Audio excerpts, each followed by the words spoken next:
죽는 데를 뜻을 쉬고 알아준 바인들과 독이 생지 만지다 비틀었지 독이 생지 만지다 줬다 재생 채워.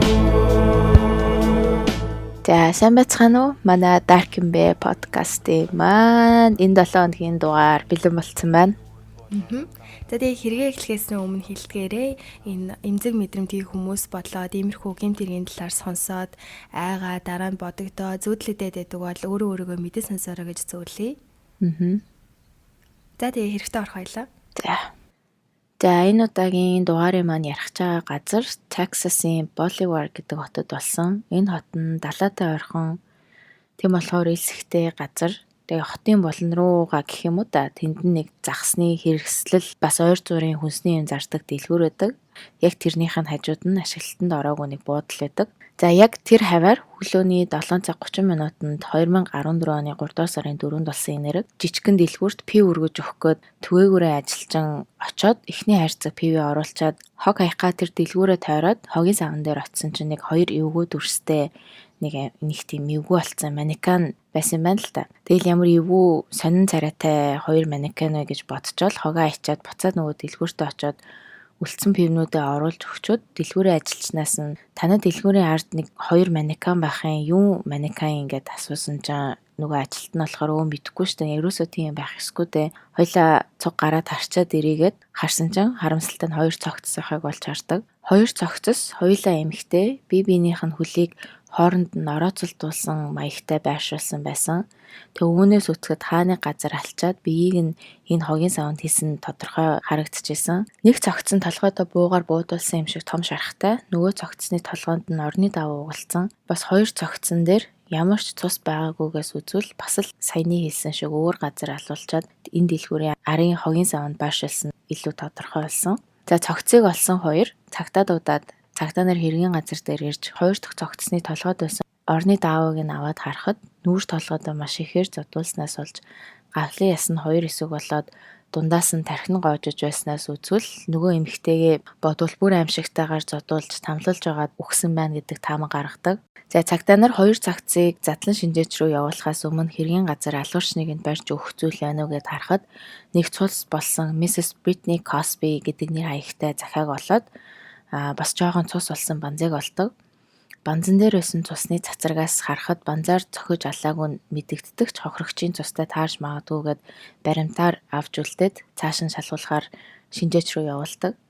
Тэгээ ер нь энэ хоёр баримтаас өөр юу ч байгаагүй. Хохирогчдын биеийн дотор одоо ямар ч үнэмлэх юм уу, банкны карт ч юм уу те өөрсдийг нь хинбэ гэд хэлээд өгчих зүйл байгаагүйсэн. За эдгээр зүйлүүдийг задлан шинжээж илүү судалж байгаа хооронд цагтаа нар Miss Britney Cosby гэдэг нэрээр ирсэн цагтлалны хаяг болон нэрээр шалгаж үзэхээр болж цаг 30 минут явж нэг улбар шардаг өнгөтэй байшин дээр ирээд хаалгын тогсон чинь нэг жижигхэн эмээ хаалга онгоолгоод өөрийнхөө нэрийг Annie Lee Cosby байна гэж хэлдэг. Тэгээд тэр сүүлд нь тэр захаан дээр байсан захаан цус олцсон байсан шүү дээ. Цусыг задлан шинжилээд үзсэн чинь яг Britney-гийн цус болох нь тогтоогддог. Бүр тэгтээ тэрийг дараа нь илрүүлт юм блэ. Тэгээд гэрт бас нэг хүн байсан нь James Larry Cosby гэдэг Annie-гийн ач хүү.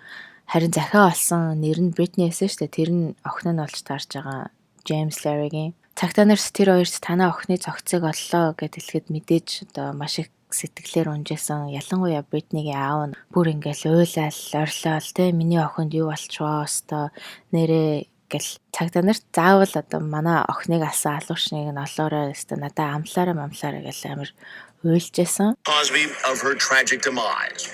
What happened? That's what we're trying to find out. James, I know we're hitting you with a lot. Take a minute, but we're going to really need to talk. За Britney-гийн хувьд гэвэл 24 настай Houston, Texas төрсэн, буурай аймаа өсгсөн түрүүний Annie Lee Cosby гээд аав ээж нь баг багт нь салаа тустай амьдрахаар болоод аав буюу James Larry нэг хэсэг өөр газар байж байгаад буцаад эмээгэндээ ирээд бүгдээрээ цуг амьдарч ирсэн билээ. Охиныхаа амьдралд буцаж ирээд 5 сар л болж байсан юм уу да. Бараг бага насныхаа амьдралд нь байгаагүй. Бас Britney-гийн хувьд гэвэл ер нь их дууга мөртлөө ичимхий биш. ганцаараа байх туртай охин байсан. Тэгэд 10 жилд байхдаа нэг хэдэн муу хүмүүстэй нээлж дэлгүүрээ сулгаа хийжсэн түүхтэй. Тэгтээ дараа нь муу зүйл хийснээ ойлгоод найзуудаа сольж ажил олж тэр дэлгүүрээсээ хулгайлсан юмнуудаа эргүүлж төлж дуусгачаад 10 жилээ төгсөөд Starbucks-д ажилд ороод эмээгээ асардаг байсан билээ гэртээ. Цагтаа нар Бритнигийн эмээ бас аав хоёрт дахин нэг цогц болсон хэн болохын талаар ямар нэгэн таамаг байна уу гэд асуухад Crystal гээд охинтой байнгын найзлаад яваад идэг байсан штэ гэд хэлэхэд хоёр дахь цогцыг Crystal болохыг нь олж мэддэг. Crystal-ийн хувьд гэвэл 24-тэй 5 настай охинтой Britney-тэй анх автобусны буудлын дээр танилцсан. Үерхэд 2 жил болж байгаа. Үерхэж эхэлснээсээ хойш хэдэн сарын дараа цуг Britney-гийн гэрт буур аймаатай амьдардаг болсон. Нөгөө 5 настай охинтой нь нийлээд одоо ингээд дөрүүлээ. За энэ хоёр бол хоёулаа өдөр шөнөгүй ажилдаг, ээлжилж буур аймаагээ 5 настай охиноо хардаг. Тэгээ тогтсон журамтай болцсон гэх юм ба да одоо жишээ нь өглөө 8 цаг тусвал цайгаа уучаад хүүхдэд цэцэрлэгтэн үргээд ажил руугаа яваад ирчээд эмээгээ харна гэх мэтчлээ. Яг ингээд өдөр өдөртөө хийдэг юмтай болсон байсан. Britney-гийн гэрийнхэн бас нэгэн мэдээлэл хэлсэн нь Crystal тэр хоёр нийлж шинээр Kia гэд маркийн машин худалдаж авсан. Тэр машиныг нь бас хайгаараа гэж цагтаа нарт хэлдэг. Цагтаагийнхан дараагийн ээлж нь Crystal-ийн гэр бүлийнхнийг олж охиныхон талаар мэдээлэл авахар болж Crystal-ийн ээж аав хоёр болох сүмийн номлогч Иван болон Mary Jackson-тай уулздаг. Мэдээж охиныхаа талаар мэдээг авахдаа маш их сэтгэлээр унжсэн. Охиныхаа талаар тэр хоёр хэлэхдээ эхлээд бит хоёр охиноо ижил өстөн гэдгийг мэдээд хүлээн зөвшөөрөөгүй. Тэгээд хэсэг хугацаа өнгөрсний дараа баг зэрэг хүлээн зөвшөөрсөн. Тэгээ аав нь болох Иван нь сүмийн номлогч гэдэг болохоор иймэрхүү юмд их хатуугаар ханддаг байсан бэлээ. Тэгээ Иесусийн шашинд нэг хүүсний хүмүүс хоорондоо харьцаатай байх юм бол маш том нүгэл үйлцэн гэд юусоо хүлээн зөвшөөрдгөө.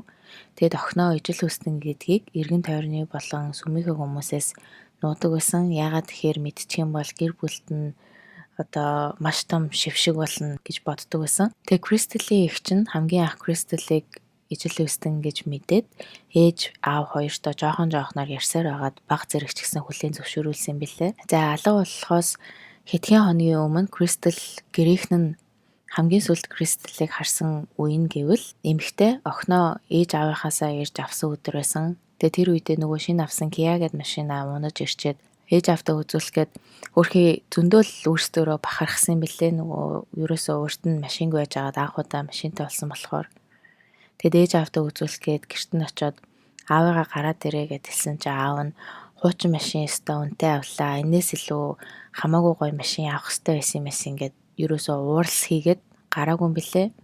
Тэгээ Crystal болохоор аавтаа хамгийн сүүлд хэлсэн үг нь хайртай шүү гэж хэлсэн. Аав нь ч гэсэн охинтой за хайртай шүү чамайг дараа 7 хоногт уулзъя гэж явуулсан, салцгаасан.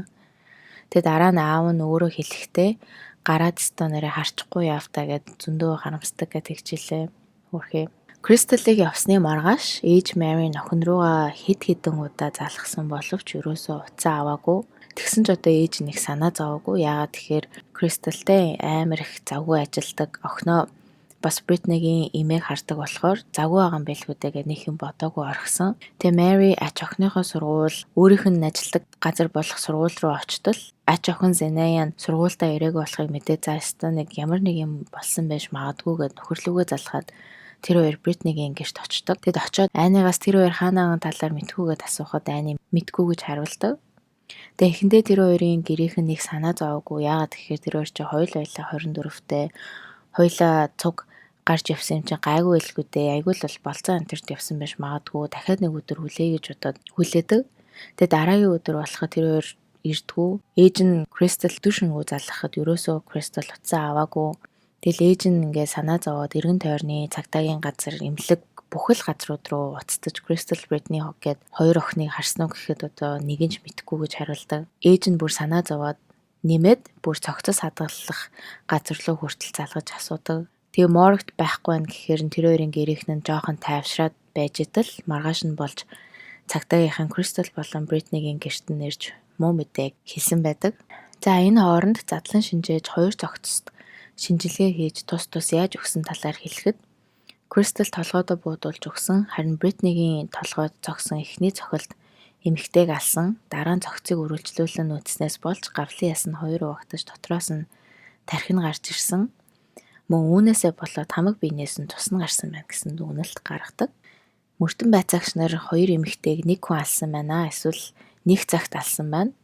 Бас энэ хоёрыг алах гол шалтгаан нь энэ хоёр чи хоёулаа хар байсан шүү дээ. Тэгээ дээрээс нь ижил үстэн байсан болохоор байцаагч нар айгүй л бол энээс болоод алсан байж магадгүй гэсэн таамаг гаргасан ч Бритнийг алсан байдлаас нь үзэхэд одоо маш их үзэн ядалт хувийн шалтгаанаас нь болж алсан байна.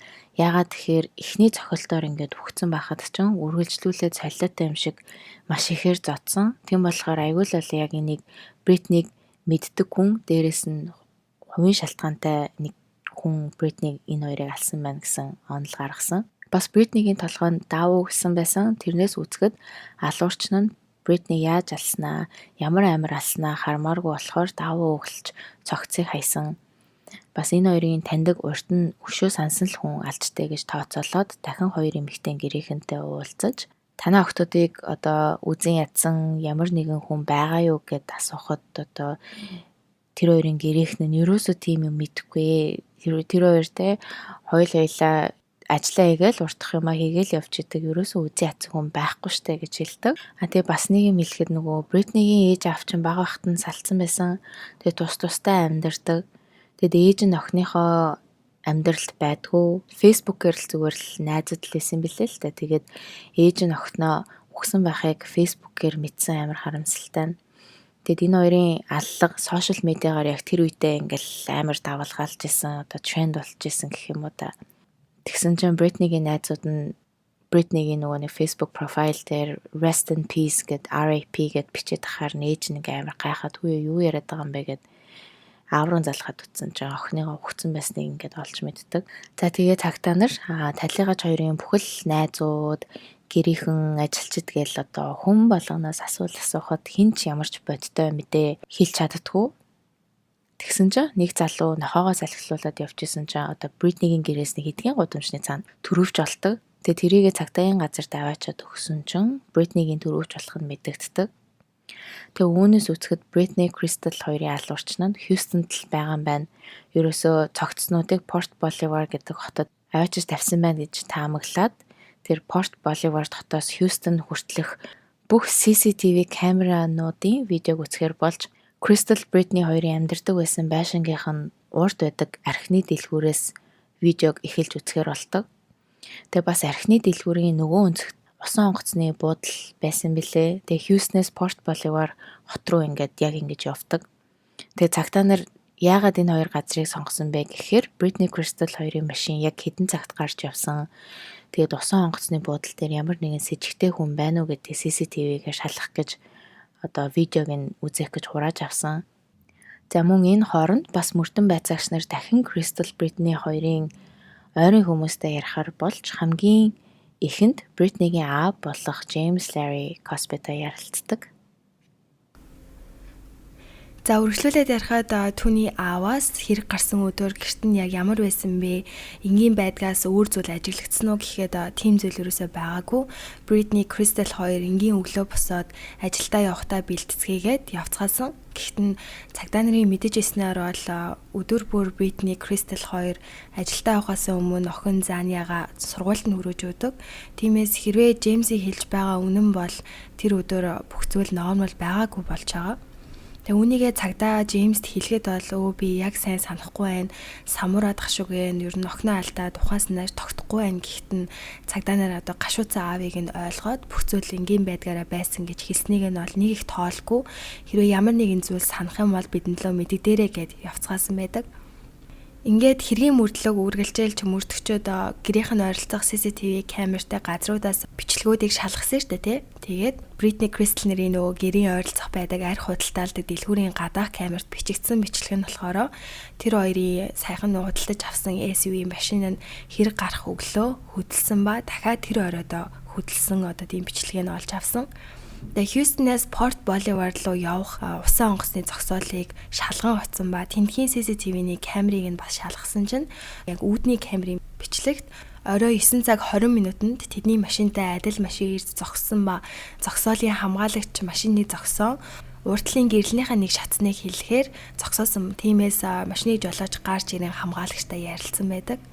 CCTV камер одоо нэлийн зайтай байсан учраас их бүрцгээр тодорхой харагдахгүй ч бууж ирсэн жолооч нь Бритни болоод Кристлаас нэлээд өндөр эрэхтэй хүн байх шиг харагддаг.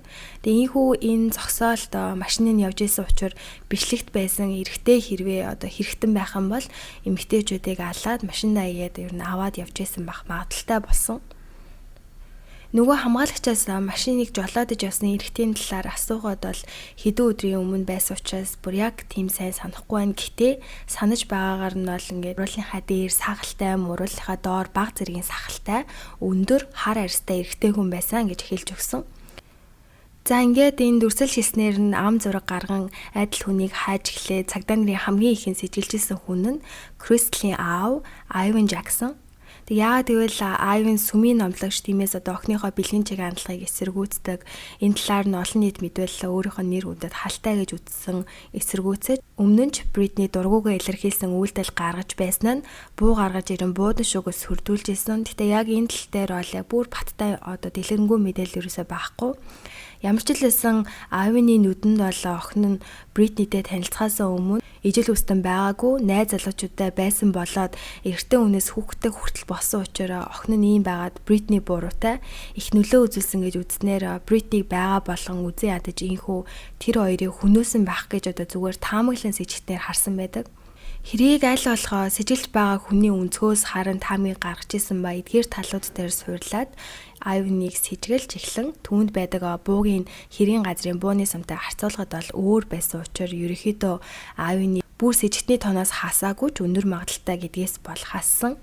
Тэгээ бууны тал дээр бол мэдээж Айвен өөр буу олоод ч гэдэм үү эмэгтэйчүүдээ хүнөөчөө тэрийг хайсан эсвэл устгасан байх магадaltaй байсан ч гэсэн баталгаагүй ингээд орхисон. Дараагийн сэжигтэн болохоор Кристлийн экс буюу охиныхаа наав. Тэгээ Кристл тэр эрэгтэй хоёрын хувьд үрхэж байгаад Кристл жирэмсэн болоход тэр эрэгтэй одоо хүүхдийн талаар би ерөөсөө оролцохгүй гэд салыг ихт нь бол Кристл тэрийг зөвшөөрөөд өөрөө хүүхдээ олохыг хүсэжсэн болохоор одоо өөрөө өсгчнөө гэд хүүхдэд өрүүлээд салцгаасан байдаг. Тэгээ тэдний дунд магадгүй ямар нэгэн үйл ойлголцол гарсан, хартсан ч юм уу, мөнгнөөс болоод ч юм уу гэд ямар шалтгаан байж болно. Тиймээс тэр хүнийг шалгаж эхэлсэн. Тэгээ ойр тойрны хүмүүсээс нь асуугаад тэр хоёрыг муудалцаж ийм юм болж байгааг бол ерөөсө хараагүй. Мөн тэр эрэгтэй ДНХ-г хэрийн газрахтай харьцуулан шинжилгээд бол ДНХ нь олдоогүй учраас сэжигтнээс хассан.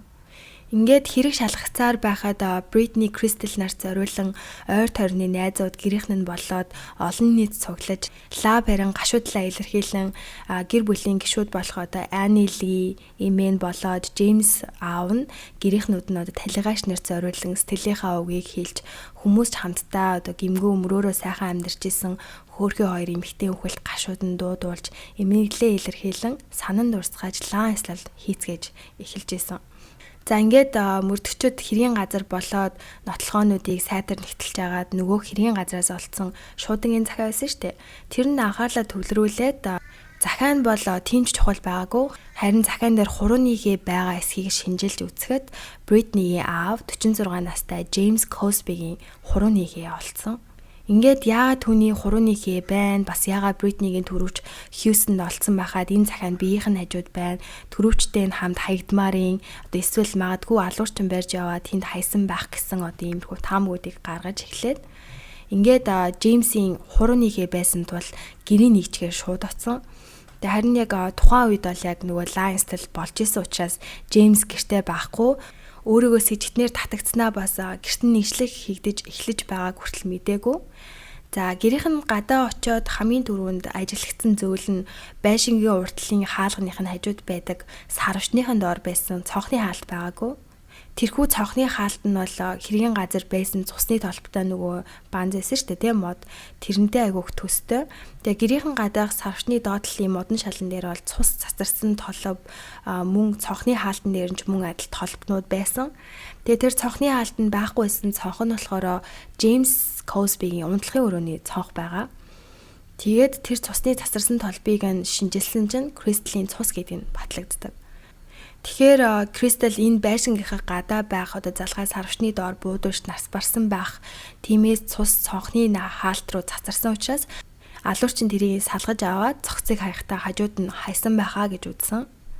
За гэрээс нь олцсон хамгийн том нотлохоонууд нь Джеймсийн өрөөнд өрөөлөө нь ороход л хаасаагүй цусны толбод яаж ийм өрөөнд хэдэн 7 хоног амьдарсан мэ гэж хэлмээр хамаг хувцснууд дээр нь хаана цус болсон ч зарим нь арчаа цэвэрлсэн уул мөртэй хаалган дээр орны бүтээлэг хевсэн дээр нь хит хитэн том цусны толб тэрийгэ нууж дээрээс нь өөр нэг хийстэй өсчихсэн. Өрөөнд нь нөгөө арчид цэвэрлсэн ч цус болсон байсан үгүйг шалгадаг алюминал хэрэгэлдэг шүү дээ цагдаа нар. Тэрийг цацаж харахад бол цус хаасаагүй байсан нь энэ өрөөнд бол аллаг гарсан баха гэж үзсэн. Мөн өрөөнийхэн шүүгэнүүдийг нэгчгээд бууны сумтай хайрцаг болсон ба хэргийн газараас олцсон сумтай таарж исэн. За мөн түүний орны доорн дэвсдэг даун байхгүйсэн нь Бритнигийн толгойг оруулсан орны даавуу болж таарсан. Ийхүү Джеймсийн өрөөнөөс бүхэл бүтэн 307 нотлох баримтыг цуглуулж хилцрүү нотлохоо болон авч явсан байдаг. Ингээд цагдаа нар Джеймсийг баривчлахаар шууд лайнслал дээр нь очиж охиныхон болоод Кристлийн үхэл буруутайгаас хижилж байна гэд баривчлан хилцээр очин байцаалтаа авч эхэлсэн. Мөн Джеймсийн утасны компаниас нь хэрэг гарах өдрийн түүний байршлыг тодруулахад Порт Боливар руу очичоод эргээд Хьюстон руу ирсэн болохыг мэддэг. Тэгээ цагдаа нар ч анхнаасаа бол Джеймсийг юусоо сэжиглээгүй. Яагаад тэднийг Джеймс алга болсон шалтгааныг бол гайхаад олоогүй. Гэр орных нь хэлснээр бол тэдний хооронд нэг тийм үйл ойлголцол болоод байдаггүй гэдэг учраас тэгээ Джеймсээс байцаалт авахд бол ерөөсөө л мэдгүй та нар надаас шүү би та нараас л охинд минь юу босныг асуумаар байна гэд болохгүй. Джеймсийн хувьд юу ч хэлэхгүй байсан учраас түүнд хэргийн газрын зургийг үзүүлээд сэтгэл хөдлөлийн шинжих гэсэн ч ямар ч хариу үйлдэл үзүүлэхгүй ингээ ширтээл суугаадсан зургнууд руу. Тэгээ бусад нотлох баримтууд өрөөнийхэн талаар хэлэхэд бол би манай өрөө тийм байсныг юусоо мдээгүй гэдэг аахгүй юу цус болсон гэдгийг. Тэгэхээр нь байцаагч мөрдөгч өрөөлөвчин бүр ороход л хамгийн түрүүнд баарыг ажиглагдах зүйл нь цусны толтнууд байхад чинь чи яагаараа хардггүй юм бэ гэд хэлэхэд бол би юусаа мэдгүй би ажиллаагүй гэд хариулаад ингээд байцаалтыг байцаагч улам ширүүсгэн түнлөө бүр чангаар охиноо болоод Кристли яагаад алхаар болов чи охиныхоо ингээ гавлын ясыг цууртал цохиж тархин урсаж байгааг хараад баярлж гин үү чи охиноо ингээ хартаа чи ийм болгосон гээл хүчтэй байцаалтыг үргэлжлүүлсэн ч гэсэндэ Джеймс бараг л 6 цагийн турш би хийгээгүй мэдгүй гэсэн хിവэрээ тгээс үлдээ чимээгүй бүр огт юм ярихаа болсон. Энэ үеэр нь түүний цагдаагийн рекордыг шалгахад бэлгийн хүчирхийлэл үйлснийхаа төлөө 1990-ад онд 12 жилийн хорих ял авч шоронд сууж исэн. Тэрнээсээ хойш суллагдаад шүүхээс түүнийг бол заавал бэлгийн хүчирхийлэл үйлдэгч гэж бүртгүүлэх ёстой гэж заасан боловч гүйцэтгээгүй улмаас дахиж 2 жилийн хорих ялыг өгөөд Джеймс 2013 оны 10 сард буюу Бритни Кристл нараа алуулахаас хэдэн сарын өмнө гарч ирээд тэдэндээ өөр газар байх газаргүй учраас тэдэнтэй хамт амьдарч эхэлсэн байдаг. Хэдий Джеймсийн өрөөнөөс тийм олон нотлох баримтуудыг олсон захиан нэр түүний хурууныхээ байсан ч гэсэндээ яг хууль шүүх нь яг яаж үйлчилдгийг мэдэхгүй ч гэсэндээ түүнийг яг баттай баривчлах нотлох баримт байгаагүй гэдэг үүднээс түүнийг яг шууд яг албан ёсоор хороод баривчлах заал байгаагүй. Тийм болохоор цагдаа нар түүнийг тавьж явуулахад зайлсхийн арга олж бүгд л түүнийг хэрэг хийсэн гэдэг мэдж байгаа учраас тавьж явуулахыг хүсээгүй. Тэгээд Джеймсийг хэргийн нотлох баримтыг нууцлсан гэдэг заалтаар тавьж явуулаагүй. Жишээ нь өрөөнд битүү цус нотлохоонууд байсан ч Джеймс биш юмаа гэхэд тэр ямар нэгэн зүйл мэдж байгаа. Эсвэл хэрэгтнийг мэдээд хаацаалаад ч байгаа мó гэсэн нэг иймэрхүү шалтгаанаар авч үлдсэн. За ингээд хэрэг гараад сарын дараа тэдний кя машиныг машин ажилтаар нэг газар ачигдсан гэснээр цагдаа нар хэргийн нотлох баримтаар олж хасан. За тэр машиныг болохоор нэгэн хотын тайжих баарны зогсоолт бараг сар гаруй байсан учраас тэр баарны эзэн ажилтны машин дуудаж ачуулсан. Тэгээ машин доторхыг нь мэдээ шалгахад багаж нь бол битүү цус болчихсон байсан ба хэргийн газартаа таарсан бууны сомыг олдог. Ингээд цагдаа нар нөгөө усан онгоцын зогсоол дээр очиж нөгөө хамгаалагчд нь Джеймсийн зургийг үзүүлээд тэр өдөр машинаас нь бууж ирсэн энэ хүн мөн үү гэж асуусан чинь мөн байна гэж хариулснаар ингээд Джеймс Косбиг бол хэрэгтэнгийн хангалттай нотлох баримтуудыг яг цуглуулсан учраас албан ёсоор баривчилж авдаг. Тэгээ Джеймс өөрийгөө бол буруугүй гэж мэлцээр байсан учраас яг хэрэг гарах өдөр яг юу босныг баттай мэдэхгүй ч гэсэндээ мөдөгчүүд болоод мэрэгчлэнүүдийн гаргасан таамгаар бол тэр өдрийн өглөө нь гэрийн бүх гишүүд босон одоо энгийн нэгэн өглөө эхэлсэн ба Кристал охиноо сургуульд явхад бэлтгэн машиндаа суулган машиныхаа дэлгүүрийг зоогоод үлдээчээд гэрт нь одоо ямар нэгэн дуу чимээ гарахаар нь ч юм уу охиноо машинд нь үлдээгээд эргээд гэрлүүгөө орохоор явсан. Харин гэрт нь Бритни болоод аав Джеймс нарын хооронд үйл ойлголцол үүссэн маргалтайж тэр нь бүр даймжирч одоо Джеймс Бритнигийн толгойлоо хүчтэй зогсноор Бритнигийн хүзүүн хугарч хамгийн анхны цогцолтоор алуулсан.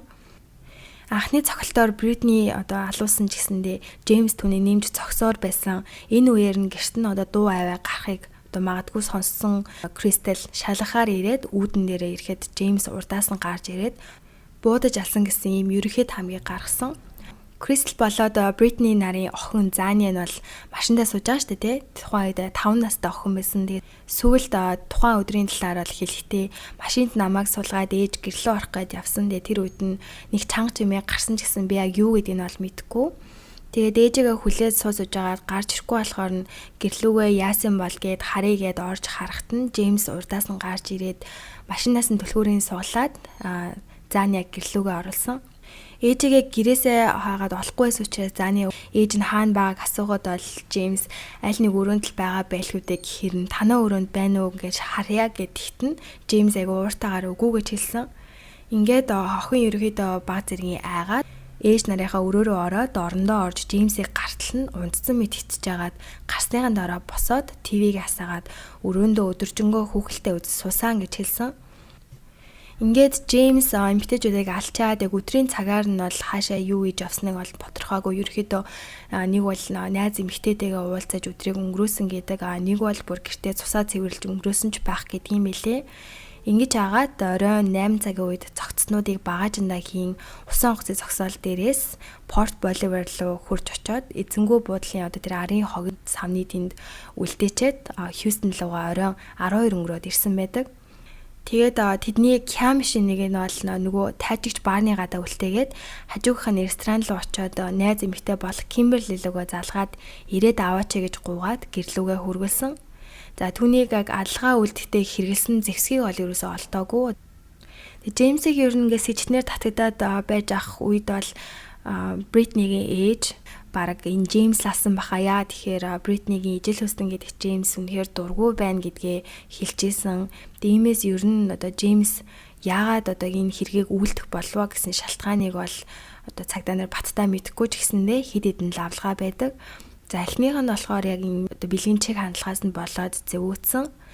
Өөр нэг шалтгаан байж болох магадлал нь болохоор Ани Лигээд одоо Джеймсийн эмээ байгаа штэ тэр эмээгийнх нь нэр дээр нь үйл хөдлөг хөрөнгө нь байдаг одоо энэ байшин гэдэг нь. Тэгээ тэрийгэ гэрээсэлтэй анх бичгтэй болохоор бүх зүйлийг Джеймст үлдээн гэсэн боловч нөгөө шоронд ороо суусныхаа дараа гэрээслээ өөрчлөөд Бритни Косбид бол бүх зүйлээ өгөхөөр сольсон байдаг. Тэгээ тиймээс тэдний амьдарч исэн байшинч Бритнигийнх тэгээд Джеймс 2013 оны 10 сард нөгөө суллагдаад гарч ирээд одоо эхлээд өөрийнх нь одоо гэр биш учраас өрөөж байхгүй тиймээс гэр шиг засчихсан одоо гаражинд хэсэгтэй байсан. Тиймээс Бритнийг алчихвал одоо үйл хөдлөх хөрөнгүүд нь Джеймсийн нэр дээр ирнэ гэдэг утгаараа алсан байх гэсэн тамга. Нэг бол Джеймс өөрөө ч нэг тогтсон амьдралгүй болготой ажил байхгүй мөнгөгүй учраас Бритни, Кристал хоёрыг бол ажилтан амьдралтай мөнгөө цуглуулсан одоо машин хүртэл аван боломжтой амьдарч байгааг хараад ер нь хатаархсан. Одоо уурсан ч юм уу тэр гэр эзэн бол Джеймс биш байсан учраас магадгүй тэр хоёрт хатаархаад уурлаад ийм зүйл хийсэн баха гэсэн ер нь иймэрхүү таамгууд байдаг ч гэсэндээ яг аль нь эсвэл өөр шалтгаанч байгаа үү те тэрийг зөвхөн л Джеймс л мэдж байгаа. Тэгээ үүнийг хэлэхгүй хийвэр байгаа. Ингээд шүүхээс Джеймс Ларри Косбид дахин давж заалдах эрхгүйгээр насаар нь шоронд хоригдох ялыг оноосон байдаг. Тэгээд Кристал Бритни хоёрын охин Заниагийн хувьд бол Кристалийн ээж аав дээр өсч байгаа нэг ийм хэрэг байна. Аав нь бараг тэр байр савнаасаа болол алдсан юм шиг байна те охиноо айгу муухай. Харин бас магадaltaй л да өөрөө яг юу ч байхгүй болохоор Ани Лигийн одоо тэр байр маяр нь өөр төр нь биш Бритнид байгаа болохоор тийм байх магадaltaй. Гэтэ одоо яг хэлж мэдэхгүй бас хэцүү байгаа. Өөрөө юу ч ярихгүй байгаа болохоор харин тийм. Тэгээ бас ижил үстэн байсан охин нь тэрнээсээ болоод ч алдсан гэл зарим нь ярьдаг юм билээ. одоо хэлэх юм бол 6 дугаар сар чинь нөгөө Pride Month юм билээ л дээ. Тэгээ Pride Month гэдэг чинь LGBTQ хүмүүсийг хүлээн зөвшөөрөх, тэгээд энэ хүмүүсийг өөрөөр нь байхад нь ингээд тусалж дэмжих сар юм билээ л дээ. Тэгээ тийм болохоор бас энэ эргийг тохиолдуулаад хэдүүлээ тийм хүмүүсийг айл болох хүлээн зөвшөөрөөд ялгарлан гадуурхгүй байх хэрэгтэй. Хүн гэдэг талаас нь л ер нь хараад хайрлаад тарцах хэрэгтэй л дээ гэж бодож юм би. Тийм би ч гэсэн ер нь болоо хин нэг шашин шүтлэг, нас хүүс, айр сүнг, бэлгэнчиг хандлагаар битгий дайр чичлээсэй гэж боддог. Дийн хэргийн тал дээш дээр одоо тал талын гэрийнх нь л тодорхой хэмжээгээр одоо энэ хоёрын ижил хүстэн гэдэгт дургуутлаа илэрхийлсэн. Тэгэхээр энэ тал дээр бол одоо үе бол нэлийн хүмүүсийн нэгээ бэлгэнч хандлагыг ойлгодог цаг болсон байх гэж би бол хардаг. Кристлийн аавч гэсэндээ бас охиныгоо хамгийн сүүлд дандаа л дургуслаа илэрхийлдэг машин дээр нь тэр тэгээ сүүлийн удаа хараагүй гэд маш их харамсаж явдаг гэд. Мэдсэн бол одоо бүх зүйлийг баг ингээ хүлээн зөвшөөрөөд охиноо гэд хайрлаад сүүлийн удаачлалтгаа харсан бол ямар гоё вэ гэж уйлаад харж байгааг бодоход бол ингээд нэг нэгнийхээ үнэхээр сонгосон сонголтыг бол ойлгох гэж оролдох хэрэгтэй гэж бодож байна. Тийм шүү дээ. Ер нь бидэрт ямар хамаа ахт тийм бидтэй хоёр том насан турш хүмүүс хоорондоо юу юм. За тэгээд манай энэ 7 хоногийн дугаар үгээр дуусч байна. Тэгээд дараа 7 хоногийн дугаар хүртлээ уулзъя. Нэрээ subscribe дараарай. Notification on болгоорой. За баяртай. За.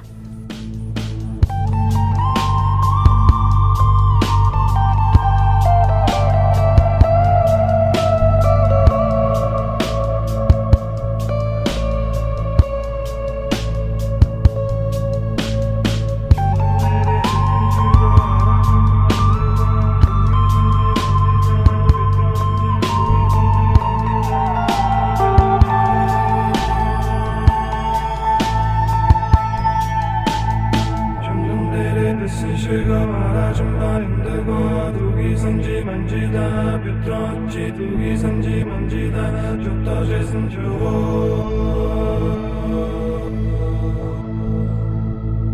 좀더 내래 뜻은 실가 말하지 말인데고 두기 선지 만지다 빗들었지 두기 선지 만지다 줬다 재선 주고